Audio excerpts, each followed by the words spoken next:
everyone's travel here was safe. And let me just, I'm Secretary Tony Tata, Secretary of Transportation. And of course, this is our Governor, Pat McCrory, seated before us. And I'll say a few words and then let the Governor say a few words. And when last week when this storm started hitting, I grew up in Virginia Beach, and as I try to say in front of every audience in the Outer Banks, Bert Austin is a very good friend of mine, and I've known him a long time.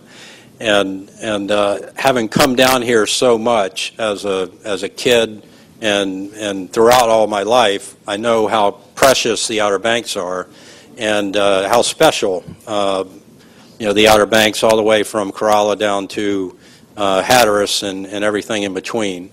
And so when I heard the storm was hitting, and it wasn't that big of a storm, and I pulled up actually on my surf cam that I have, and it showed Rodanthe and it showed crews out there where we were today at S-turns.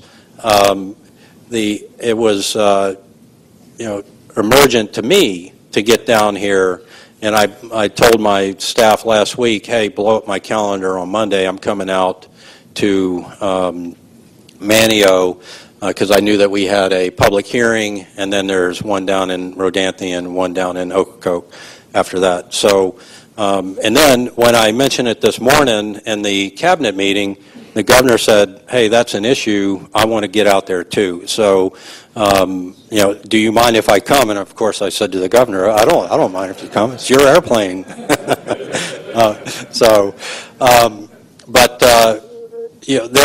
are long-term solutions that we have. There are some in extremis things that we're doing right now. We saw the crews all up and down 12 between Bonner Bridge and as far as we got today, because we had to turn around and come back down at the north end right there by Merlot. And so for us to see that and to see the spray coming over at mid-tide over the dunes onto NC-12, there's nothing like a first-hand experience to really understand the emergent nature of what is going on. And so I know I'm glad that we came, and I know the governor's glad he came. And we have talked with a group of mayors that are in here now. We've talked with workers on the crews, and I've talked with our staff. We've got the DOT staff in here from Division 1, and so we're getting input from everyone, and talked to a group from Hatteras Village, and we're getting input from everyone, and we want everyone's input on the best way forward here. We understand that beach nourishment is part of the way ahead. We understand that having a new Bonner Bridge is part of the way ahead, and we understand that finding a sustainable way over the breaches is part of the way ahead. And how we get there is, right now, a challenging road. And so we've got to take a step back and look at what our other options are. We know that spring and summer tourism season is upon us, and we know that NC-12 right now can't handle that traffic and as well as we might like it to. So we've got to do some immediate things, and we're going to go back and take a look at how we marshal the resources to get those things done for the good people of the Outer Banks and all the tourists that love to come here. So that's sort of my prelude, and Governor, I'd turn over the microphone to you if you would like to say a few words. Well, let me just say a few words, because I'd like this to be more of a two-way dialogue. Hope you can you hear me okay? First of all, give you a microphone. Sure. That'd be fine. That'd be fine. First of all, one of the reasons I selected Tony Tata as Secretary of Transportation is because he's a problem solver. And right now, you got a big problem. And you've had it for a long time, and of course the problem really got worse during what you'd consider a minor storm, but had major, major devastation ramifications to not only the short-term tourist season, but also long-term economic confidence and investing in this area, and I clearly understand that, and I got that feedback very strongly just a few minutes ago, and I appreciate that feedback. Just for your information, Tony Tata, he's probably had the two toughest jobs in the world. One is he was a school superintendent in Wake County, which anyone who's been in politics knows the worst job in politics is a school superintendent, and he had it. But he's also was a general in both Afghanistan and Iraq, and when I interviewed him to join my administration, I was going to originally put him in charge of the prison system. It's a true story. Public safety in the prison system because of his experience in Afghanistan and Iraq. And then I was also going to make him in charge of education, but the more I talked to him, I realized that he knew infrastructure better than anyone I had talked to, that I'd interviewed for the job, and he knew infrastructure while under fire in Afghanistan. And right now you're in a way under fire from nature, and it's impacting each one of you today, and it's going to impact you for a long, long time. So Tony has so succinctly said that we've got two goals. Is first of all, we've got to find an immediate solution, which, by the way, he has DOT employees as we speak clearing the road as the ocean is coming over the sand dunes right now, but they're out there right now trying to keep it a thoroughfare, at least for a short period of time, so some of you might even be able to get home. But the second goal we have to come up with is a long-term solution. Because what I don't want to do as governor is sink a lot of money into something that's only going to last 2 years. We need to think of something that's going to last for decades to come. And even on the way back, as I explained to several groups, while we were driving back, we were looking at the right-of-ways. We were talking about the environmental lawsuits. We were talking about some previous bridges that were around. We were talking about sight lines. We were talking about, the current and whether or not it can withstand certain bridge alignments and things of this nature. I mean, when you're talking to Tony, he's talking about from micro details to macro long-term solutions. And your mayors and your state representatives and your county commissioners have all been in with us during both the tour and in another conference room talking about long-term solutions and long-term partnership. This is not going to be the state government or the federal government or you doing it by yourselves. We're going to have to do this as a team. And we're going to have to come up with a coordinated strategy that makes sense. And there is no easy pill that we can just take and solve it tomorrow. I wish there was, but there isn't. But I do want to let you know we're here to see it firsthand, because until you see it, you can't believe it. And we saw it at a good time. There's nothing worse like when you go to a doctor and you've been feeling bad, but when you get to the doctor, you're starting to feel good again. I at least got to see it even before high tide and saw the short-term and long-term dilemma that you're facing at this point in time. And as Tony and I want to do, as I say, we want to come up with some long-term solutions also. So we're here as a town hall to hear what you have to say, hear your feedback, and listen and learn. And then take this back home to Raleigh and form coalitions to try to find viable answers, whether it be in engineering, whether it be with some DENR. And we're going to talk to our DENR secretary on some, I think, was it Kitty Hawk came up to us, talked about some pumping issues that maybe we can look at some state regulations that can be changed in the short term to help with pumping. That's something we can start immediately.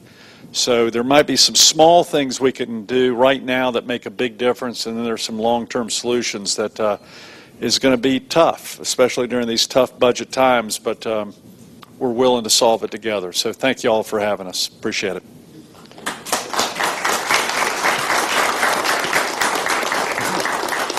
So we'll start the show right now. Who has a question or comment to us? We've already gotten, I recognize a lot of you from my previous meetings. All right. Hi, my name is Dave Dawson. I'm president of the Hatteras Island Business Association. And there hasn't been any beach since Hurricane Sandy. And this latest round of overwash started 2 weeks ago with a slight southeast swell, full moon, and then this storm came across, and this morning with no wind, the water came across again because we're under a new moon. So now it's not storms that are wreaking havoc, it's just phases of the moon. I mean, there's just no beach left. And this didn't just start happening. In 1973, the ocean was washing over in Buxton, it was washing over in Rodanthe, and it was washing over in Kitty Hawk, in the exact same places it's doing now. And for all those 40 years, it's been one administration after the other bowing to the environmentalists, and we're so thankful that you're here. We thank you for coming, and we pray that you guys don't bow to the environmentalists and we can actually get something done this time. And with all due respect to the bridges, I know y'all think there's only one or two of us that don't agree with the bridging of the gaps. There's a lot more of us than that, because you build these bridges and then the next storm they're sitting in the ocean. You know, bridge to where? Stabilizing the beaches with beach nourishment, and then stabilizing that nourishment. Don't just pump the sand and leave it, stabilize it. I don't care if it's groins, artificial reefs. It's faster, it's cheaper, and it'll last longer. Thank you. That's the kind of feedback we want to hear, so we hear all sides. I'm going to have the other two people also introduce themselves, because we're not here by ourselves, and we appreciate the local representation that you have here. Warren Judge, I'm chairman of the Dare County Board of Commissioners, and with me are Commissioners Woodard, Tillett, and Burris. Thank you all very much. I'm Jerry Jennings. I'm a division engineer for NCDOT here locally. And let me tell you, your chairman's not shy in expressing his opinion. I just want to let you know that, neither is commissioners, but that means you got a person fighting for you, I guarantee it. Thanks for that feedback. I appreciate it. We had another question here, sir. Yes, sir. Perry White from Nags Head. In addition to our road problem, we also have a water highway problem, as you're probably aware, which has gotten to the point of not getting our fishing fleets out of our harbors here to the ocean. In fact, the water has been so low this fall that even our sport fisher and small boats cannot get out. That's also a problem. One of the things that the county commission just did is hire an engineering firm that put the sand on the bridge on the beach in Nags Head, where I live, to work on planning for beach nourishment on the other end. I didn't know if you were aware of that. Thank you for that feedback. Do y'all want to add anything else to that?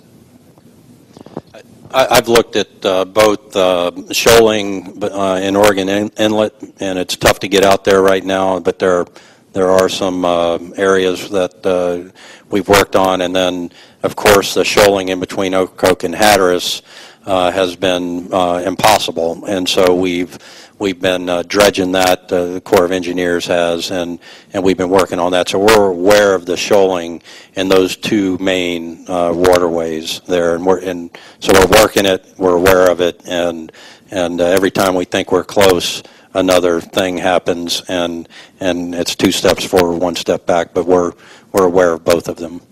Thank you. Yes, ma'am.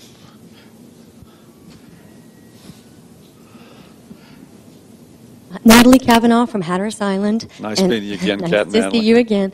And I am with the Dare County Committee of Residents that work on bridge issues called Replace the Bridge, and we're also adding the need to solve some of our highway problems with that. And I'm also a member of Bridge Moms, which is a grassroots organization that worked to try to move the bridge project forward a few years ago. What I want to know is, how can we as citizens help you guys help us? Is there ways through public comment, or is there ways that we can get information to you that will help you solve these problems with us? Yeah, that's thank you very much, A, for what you're doing, and B, for the offer. I've got my communications team, Chris Mulder and Mike Charbonneau are here. They're going to make contact with you if they haven't already, and we'll establish that link up so that we can get information to you, you can get it to us, and then once we have ideas or plans, there's probably a whole host of groups like yours that we can come and populate that plan with and get your feedback on it to see if this is the direction that this community wants to go. Thank you. Mm-hmm.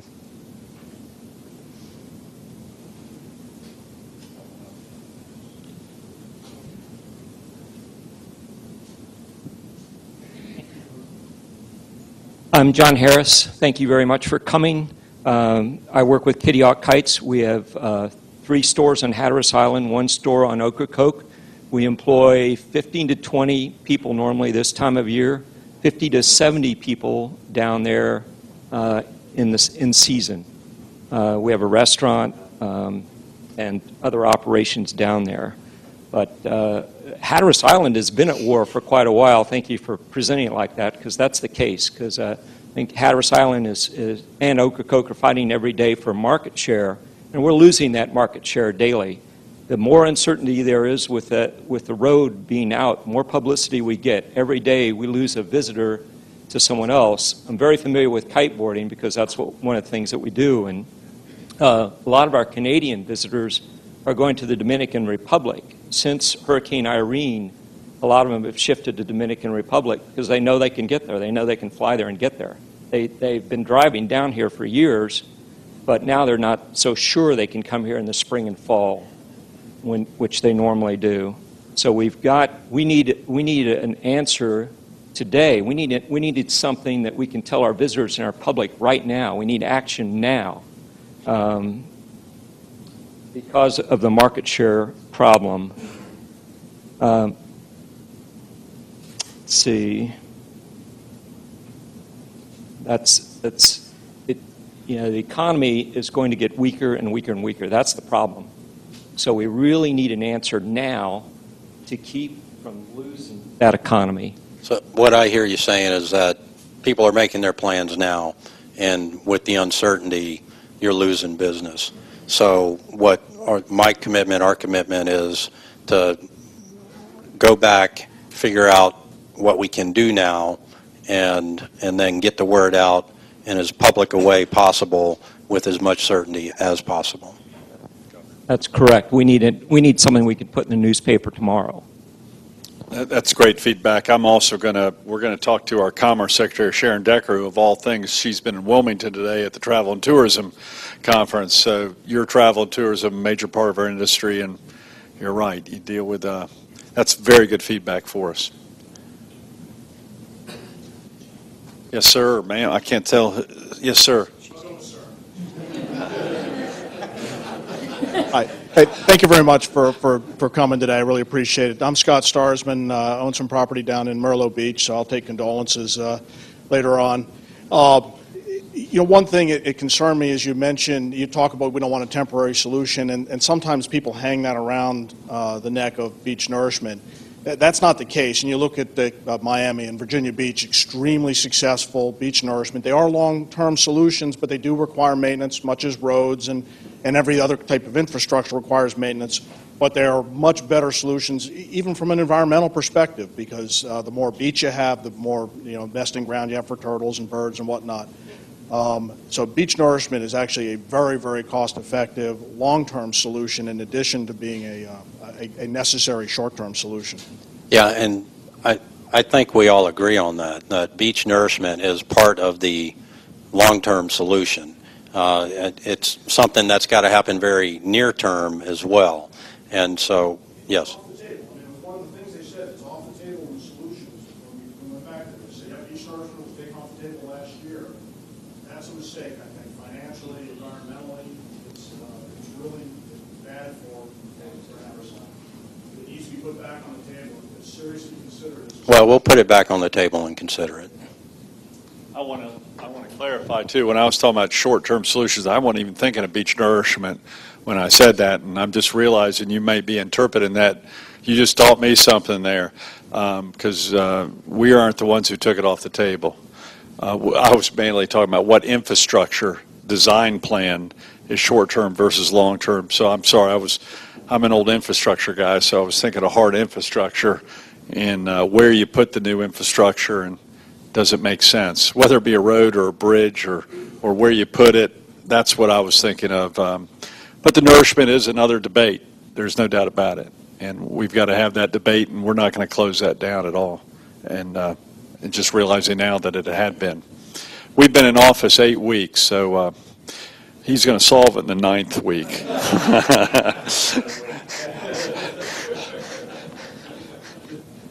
took care of education, right? There you go. There you go. He solved education.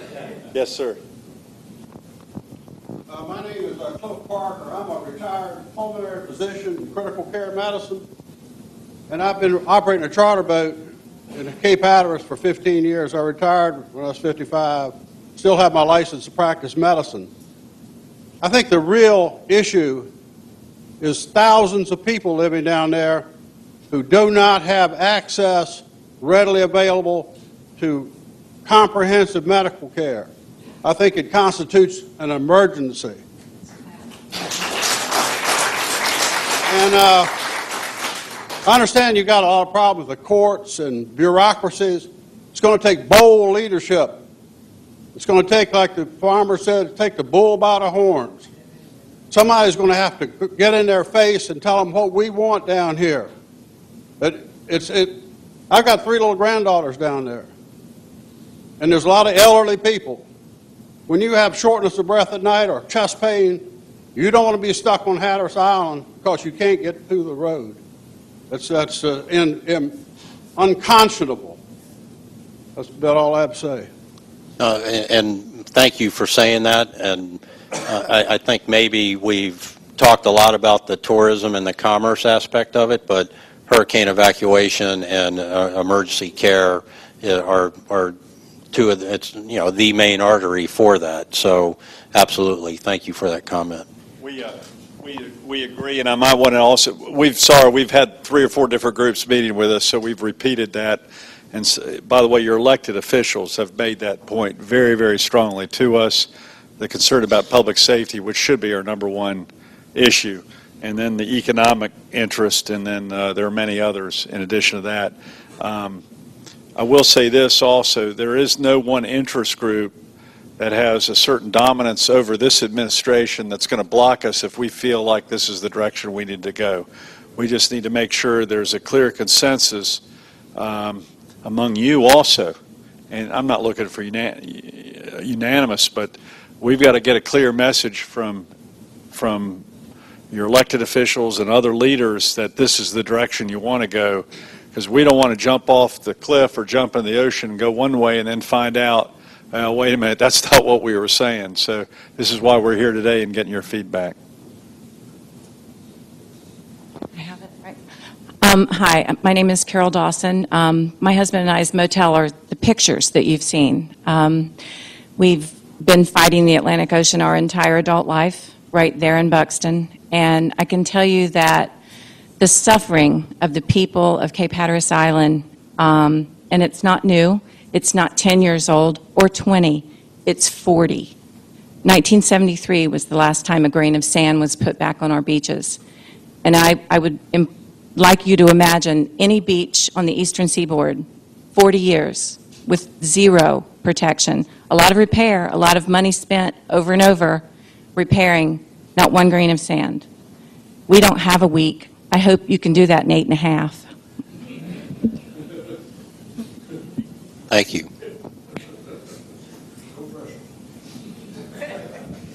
Thank you again for coming. John Head, Hatteras Island. I think when our meetings that we've had on Hatteras, we're pretty much in favor of helping you help us. And, the reality of it is we're used to storms. We're used to recovery. And what we need is the short-term solution, and then there's a long-term solution as well. I met with DOT just a few weeks ago in Raleigh and said, hey, you know what, we're open as a group to tolls. There's a long-term solution for money to be generated by revenue to put forth to maintain that corridor, because they looked at us like we were crazy because they've been fighting the ferry issues with the things. But we said, do you realize what it is costing us now? My kids don't have a future there. And I'm willing to step to the plate knowing that I've had to cut back my staff, I've had to lay off people, and they don't have jobs, they're out scrambling. We don't have a good infrastructure for in real estate side of things. My season lasts from October till Easter. I don't do weekly rentals. So all the investors who think about Hatteras Island, guess what? They're doing the same thing. They're reconsidering. And if I talk to the rental managers and those bigger companies, there's big 4 companies out there, I can tell you, they'll tell you they're off. They're having to make deep discounts to get people to commit to come to Hatteras this season. And we're open to that fact that it's going to cost us something.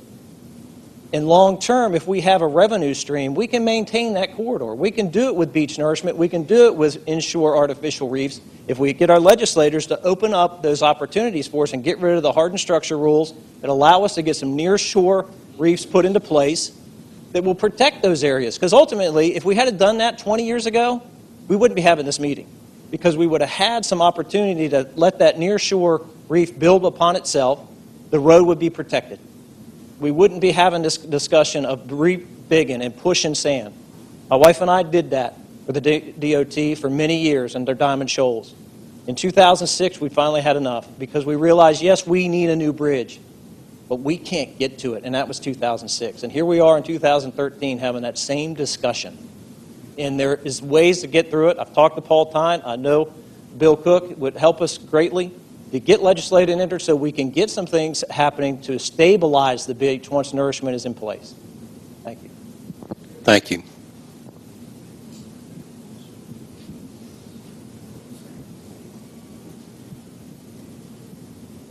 Governor, I know we spoke earlier, and I really want to reiterate we need a solution right now. You know, the 8.5 weeks, all that sounds very good. That's where we are.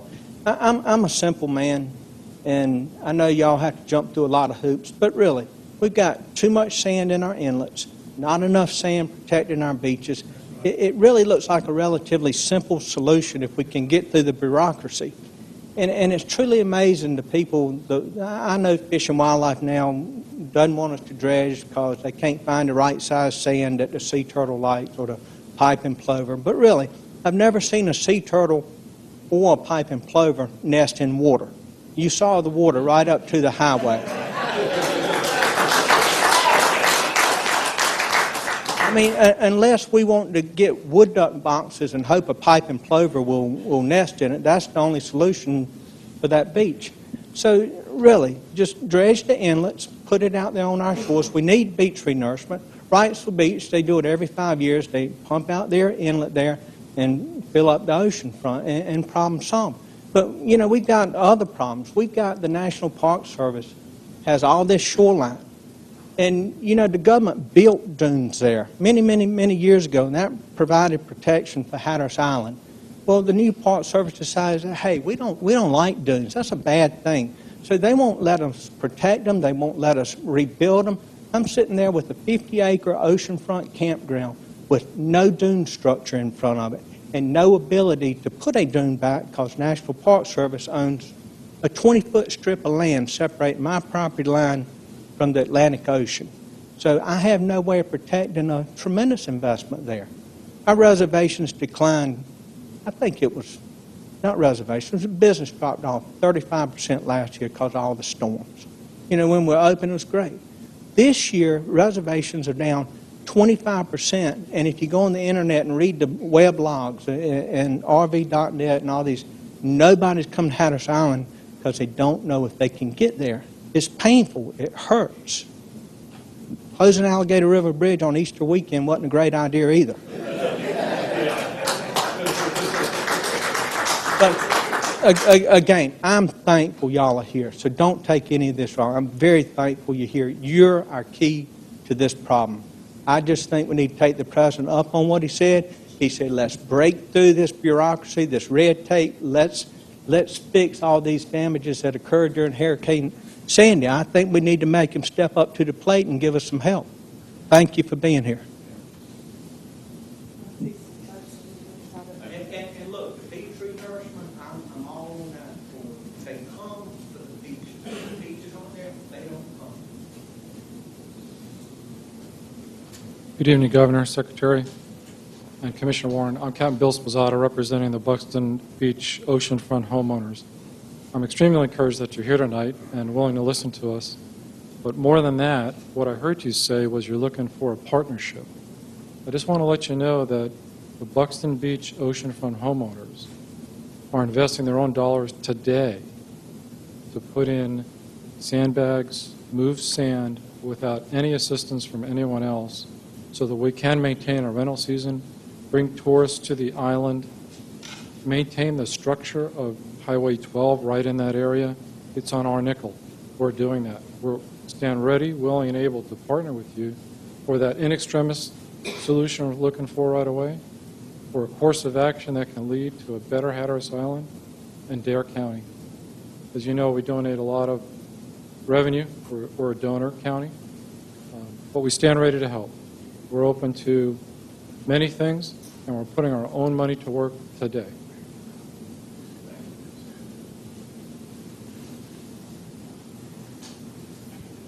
Hi, my name is Chris Roberts, and my wife and I have a counseling practice here on Roanoke Island. And I'd like to piggyback on what the physician had said. And not only do they not have access to emergency care, but mental health and substance abuse treatment. We have lots of clients that can't get to our office because they can't get through the road, so they're not getting mental health, substance abuse, trauma treatment. And so, you know, to say I'd like really to find some immediate solution to be able to get clients to the care that they need for that. So again, I thank you for coming out, and hopefully we can get something that will enable them to get the services they need.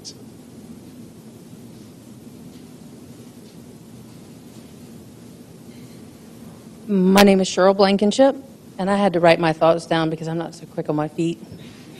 I'm a Hatteras Island homeowner in Rodanthe and a business owner in Rodanthe. I have a thriving business with a main office in Nags Head and a satellite office in Rodanthe. I have an 8-year-old son, a husband that works at the Dare County bombing range, 2 large dogs, and a cat. For the 3rd consecutive year, we have been unable to access our home and my business. My son cannot go to school in the district we live in. If I leave for work and the swell and tide are too big, I am unable to return home. Where does that leave my son? We have 2 dogs and a cat. Where does that leave them? This is not a second home we're talking about. It's our primary residence. I am positive none of the government agencies, federal, state, or county, are realizing the severity of our situation on Hatteras Island. I am so grateful you are here today. It is the only reason I'm here. We are at the end of our rope. We cannot continue to pay for a house we cannot get to. How are we supposed to pay for a house and a business we cannot get to? I hear all of these government officials saying they are working on things, and I see nothing. We do not have months. The short-term solution needs to happen. We are days away from losing everything. Come the summer season, Hatteras Island will be needing to evacuate if we have a Category 1 storm 200 miles away that's not even affecting us. The skies will be blue and the water beautiful and temperate in an inaccessible island. The last storms have not even been hurricanes, they were mere low-pressure systems. Our county, state, and federal government is responsible for protecting our infrastructure. At its core, protection is about trying to manage overall risk to our infrastructures by warding off threats, reducing weaknesses and vulnerabilities, and minimizing the impact or consequences of negative events that occur. Protection includes a wide range of activities that are relevant to private sector owners and operations, such as strengthening facilities to different kinds of hazards through improved security measures or better design, building resiliency and redundancy into various systems used in day-to-day operations. None of this is occurring. None of it. We are contributing American and Dare County citizens. We pay our taxes, income, property, sales, among the most basic. I feel as though we are living in the third world. Where is our government? I am not talking about whimsical desires. I'm speaking of basic right to access of our personal property through basic infrastructure that we generously pay our required taxes for. If the road to your neighborhood just disappeared one day, what would you do? Go to a hotel for weeks at a time while you're still paying your mortgage? We are not millionaires. We do not live in a third world country, yet I feel like I'm living in Mexico, where lack of infrastructure is commonplace. I'm finding it very, very difficult to come to any more of these smile and wave meetings. And this is why I'm so grateful you're here, and you are the only reason I'm here tonight, because I've been to these meetings before, and it's smile and wave, oh, we're doing what we can. I understand the long-term benefits of your goals. I understand it. But we need something now, not 6 months from now. It feels like it wastes my very valuable time. And why do you think asking us again and again and again what we think you should do? The answer is simple. Fix it. I understand that there is no quick fix, but it has been almost 10 years of yearly road closures. The only thing that can get us to the long term is nourishment, and you know this. No, that is not the long-term answer. We all know nourishment is not the long-term answer. But it's our only short-term answer, and that is not going to work in 6 months from now. We need nourishment now. We need it now. How can the piping plover and sea turtles get so much protection? This issue is very separate from that whole beach driving thing, and I will not address that crucial situation here. But where is our protection when it comes to the right to access to our home and businesses? Where are you? If we lose access to our home and business again for an extended period of time, we lose it all. How is it that animals get more of their needs met than the American citizen? How does this happen? Where is our government? That's it. And I'm telling you, the only reason I'm here tonight is because you guys are here. Because I can't go to these meetings anymore. It's too frustrating, it's too overwhelming, it's the same answers, and I love the long-term solutions. They're great. But this doesn't help us today. It doesn't help us this season.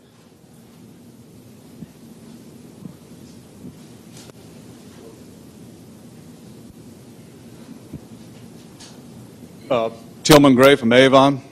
My family's been 200, maybe 300 years on Hatteras Island. We want a long bridge. That's 50 or 75 years that's good for. Short term, sure, you got to beach nourish. But the federal government, you're dealing with a national park. So, they can't make decisions on 35,000 people. They have 300 million they have to make decisions for. So the best thing for us to do, go around them. If they want their beach to wash in the ocean, then let it wash in the ocean. But we want long-term, but the short-term is beach nourishment, and we can tell the federal government, look, when we finish the bridge, we'll take the sand out, and whatever happens with you, then that's fine. And I don't think there's anybody in here that despises the federal government any more than I do. And if you have any of their money for these bridges, send it back. Because if you don't send it back, you are going to be attached to them like an umbilical cord. You will never get away from them. And them processes and them federal judges in Washington State will make your decision for you until you break away from them, just like we want to do on our health care and all the other issues. So let's do everything we can to break that cord from them and do it on our own. And just like this fellow, John Head, said, I've been there for 200 years, my family are 3. We're perfectly willing for a toll, a sales tax, whatever it takes for us to pay for it. And you can just do it on the island. We just want to be part of that. But we want to be fixed long term. Short term is nourishment. There's nothing we can do about that right now because it's been neglected so long. We've got all kinds of other fancy stuff, but we can't get home. You know what I mean? And we just need some help right now. So.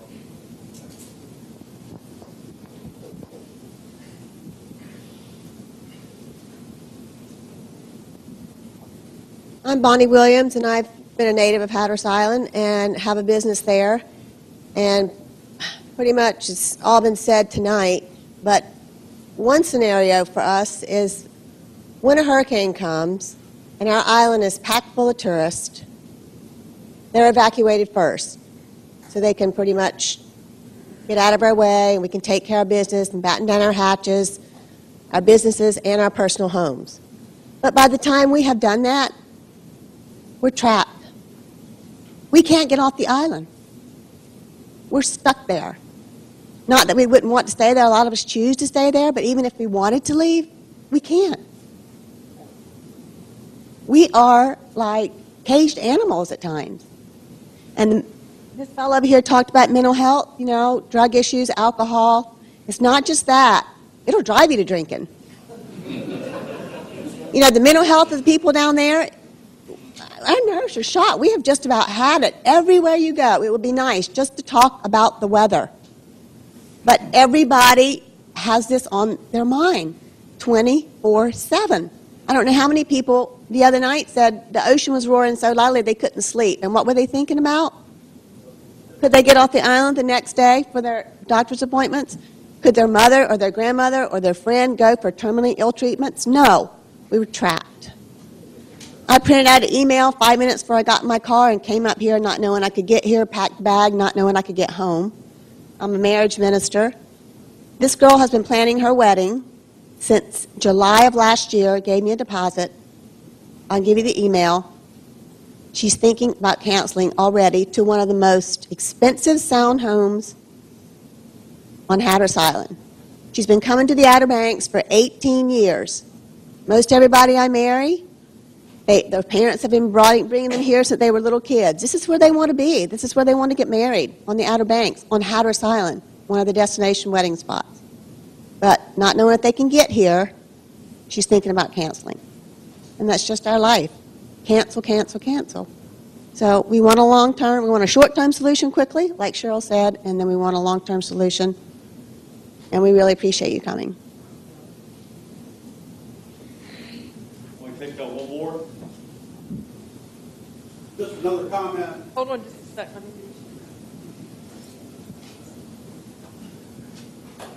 It's so frustrating. I ask her, why don't we do so-and-so? Why don't we do such and such? And she says, well, we can't get a permit. Or the court is holding us up. I mean, I find that reasoning that's unreasonable. We have got to make a plan and embark on a course that is rational and reasonable and stick to it and not ask a bunch of people's permission about it. We just got to decide what we want to do and do it. I know that may be difficult, but that's the only way we're going to get anything done. Not going to get anything done through this court system or dealing with the Park Service. They ain't going to deal with you.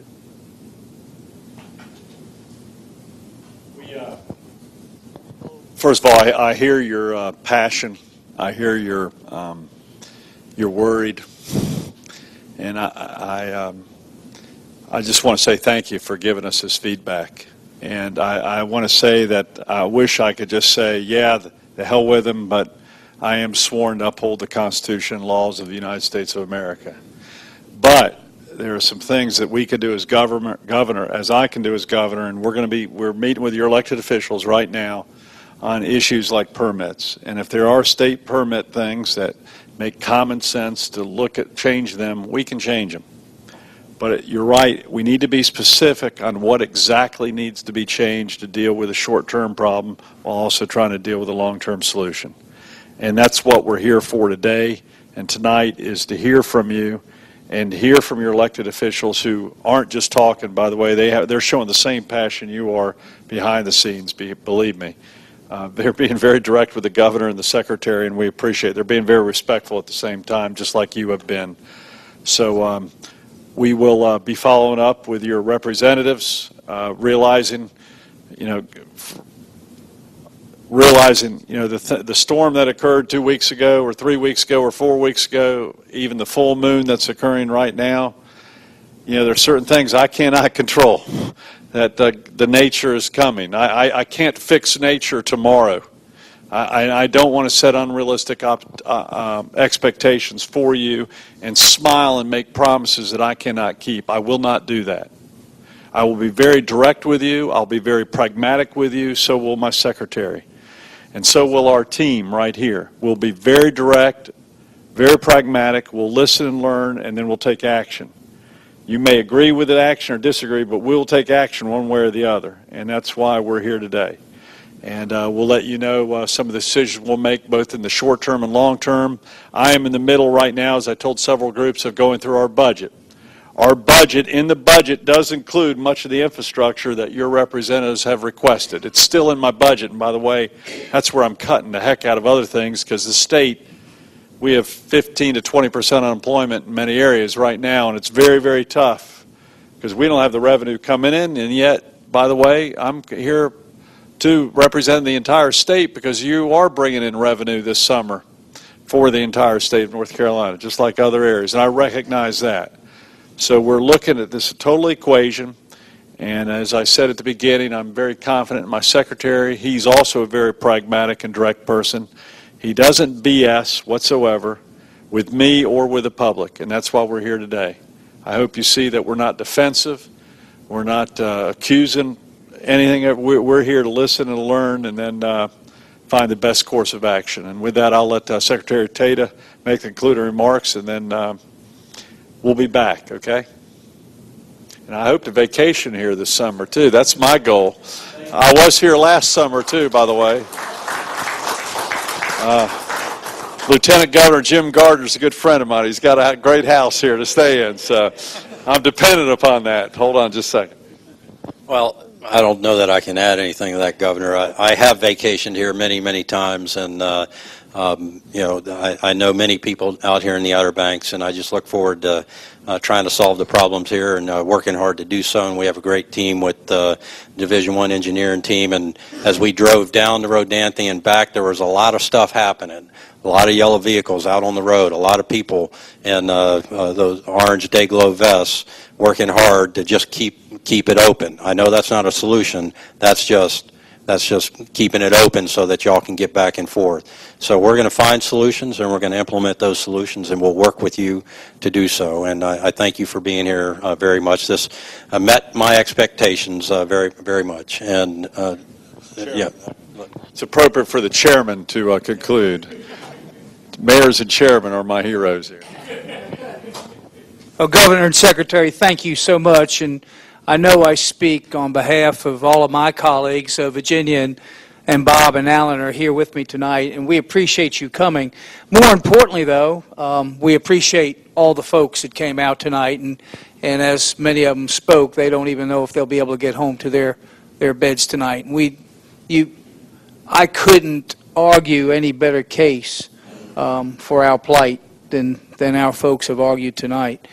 We stand ready, the Board of Commissioners stands ready to assist and be a partner with the state of North Carolina in solving these problems and finding the way to get through some of these permit issues and these regulatory agencies that have just kept us bottled up. So again, thank you. Thank all of y'all for coming. We do appreciate it. Good night.